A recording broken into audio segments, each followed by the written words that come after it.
Hey guys, and welcome to today's video. Also shout out to my friend Triple Sweep 2 on YouTube for helping me out with the video and the scales. Absolutely thank you, King. In today's video we are scaling Jeffrey Allen Woods, aka Jeff the Killer, and the stories we are using for his feats are the 2011 JTK Jeff the Killer Part 2, Jeff the Killer vs Slenderman, Jeff vs Jane.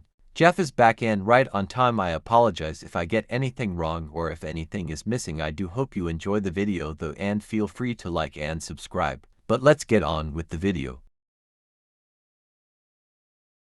He was able to take down two armed trained cops, blitzing them before they could fire in Jeff vs Jane, and even drag one of the cops in the house with his knife, cutting in their wrist with seemingly ease. Was able to cut and slice off Slenderman's tentacles, which are described as extra limbs. Was able to completely cut off Slenderman's left arm during their fight in the graveyard by throwing his knife at him with pinpoint accuracy. Was able to throw a wooden chair at Jane's back with such force that it completely broken and would have crippled Jane had she been a normal woman. Is superior to the killer of Right on Time, who was confident he could break down doors and has overpowered adult women before in his murder spree. Is able to handle the protagonist of Right on Time down with 1 foot easily, along with lifting him over the stairway after stabbing him in the shoulder near the spine and throwing him over the top of the railing with pure strength, which the protagonist landed on his arm and dislocated it from the fall. Was able to punch Randy's chest so hard their heart stopped completely with arrhythmia. Able to break Randy's wrist easily after punching and breaking Randy's nose. Was able to grab Randy's foot and twist it when he was trying to kick Jeff. Able to one-punch Troy's stomach, making collapse and made him vomit on the floor. Able to manhandle his brother Lou on the bed with no effort, in which before Lou was confident he knocked the lights out of Randy, Keith and Troy before they pulled out knives and then got beaten up by Jeff. Was easily able to rip a towel rack off the bathroom wall and was able to smack Tori's head, killing him instantly, and another into Keith's head hard enough to nearly killing him, making him bleed to death in the OG story. Is able to gut and disembowel people, shown especially in the Jane vs. Jeff story when he killed the babysitter by pushing his knife from the bridge of her nose and pushed it into her skull, and also was able to kill one of the cops by stabbing a cop in the stomach, dragging the knife upwards to their chest, chin with pure strength. And during the intro of Jane vs. Jeff he was shown able to rip someone's stomach open with his bare hands. Was able to make Slenderman stop his regeneration with his attacks. Also was able to kill Jane Arkansas bypassing her regeneration, as she could regenerate from being turned into ashes due to her deal with the devil. Literally bit Slenderman's arm with enough force it was a lento break his bone while he was being grabbed and throttled around by him near the end of their fight.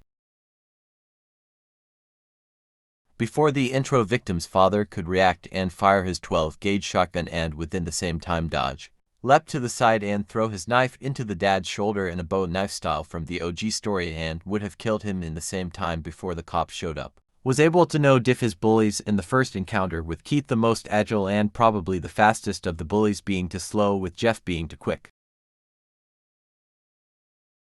Able to blitz and gut his parents quickly before they react to any sound. This was when he was 13 in the OG story, so imagine how fast he is later as an adult. Was able to dodge, duck and avoid gunfire running from the kitchen up the stairs and into the bathroom from the OG story from Keith and Troy as they trained their guns on Jeff. Able to rush out of a bedroom, down the hallway, crashing out of a window and rushing off into the night before the cops could arrive at the house. Was able to react to Slenderman's tentacles after seeing his brother's grave. He lashed out with insane speed, attacking Slenderman, able to keep up with Slenderman teleporting, attacking and reacting to him. Was able to blitz a police officer and force an officer's gun to shoot upwards when they broke down a door before he killed the two police officers in Jeff vs. Jane. Was able to jump through a window of victim's house to escape, which is most likely a normal two-story house, and after jumping through it ran into the right as if he does it normally during the intro of the OG story. Like damn, he jumped out a window from a two-story house and kept booking it. Was able to keep fighting despite being stabbed in the shoulder by Randy, and was able to stand being punched and kicked repeatedly in the chest and face by Randy, being slammed onto trees and rocks and the ground roughly by Slenderman, with Jeff laughing it off, saying his father's belt hit worse, being slammed into a concrete tombstone with such force it was completely destroyed on impact without serious injury, besides being dazed for a moment during his fight. survived being knocked unconscious by a large trophy being slammed into his head by Jane's illusions, which only made him annoyed, and a small concussion and later powered those said illusions being stabbed and disembodied by them as Jeff slices Jane's throat by sheer willpower, able to handle his leg.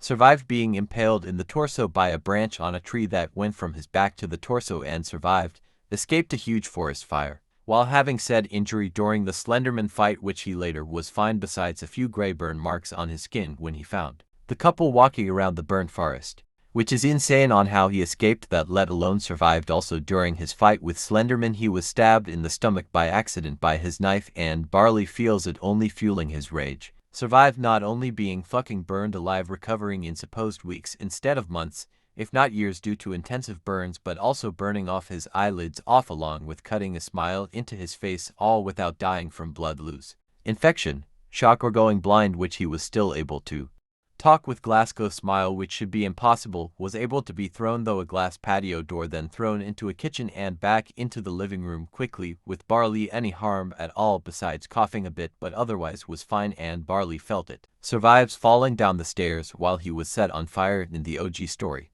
being able to survive being disemboweled, as the people working at the morgue had thought he have died of blood loss, as in the fight it was described he lost more blood than though possible, yet was shown to be alive from that and the end of Jeff versus Jane. And during that Jane fight, the house caught on fire from lighting collapsing on Jeff and possibly Jane, and despite all that, Jeff was still alive after that. Jeff's able to hack into computers quite expertly and find, know about, and kill his victims, and even IP log anyone watching the police detective's tape, and able to know personal information on said targets in the Jeff's backstory, and was able to make the same detective paranoid, and was able to kill him, able to track down and kill anyone trying to take down his video from the channel Nightmare Slumber, and those that watch said video from Jeff's backstory, as quote, every moderator that tried to take down the video ends up being found brutality murdered, known that Jane was stalking him and was planning on killing him for the past 11 years, and also was planning on killing her as well. Is smarter than the protagonist from Right on Time, who was able to stalk women for 3 weeks to the extent of knowing their entire schedule, even the small quirks like the coffee they order, the friends they hang out with, what shows they watch, and even small things, along with not being suspected of murder of 8 other murders, with being able to plan meticulously for every single outcome, but in the end is outsmarted by Jeff, who was both stalking the killer and the girl to murder at the same time. Was able to not be caught by the police since he was 13, which is impressive considering it's the modern police. Jeff had already killed hundreds, possibly thousands of people, as seen by one of the protagonists from Jeff the Killer Part 2 story. Jane stated it's been 11 years since her parents were murdered, most likely at the start of his killings, so has plenty of experience killing people, evading police, and covering up his crimes if need be, which is somewhat shown during Jane the Killer, the True Story, which reconned the end of JVJ. Meaning Jeff's been murdering for 12 years, and after his first year he found Jane killing her parents and burning Jane alive. In the intro of Jeff's OG story, his stealth mastery is so good that in darkness you could only see his eyes and his smile, and it was only visible because the small amount of light from the window, meaning he's near hidden in total darkness, backed up more in Right on Time that the protagonist said the shadows were no longer his place to hide in. Overall scaling, in my opinion,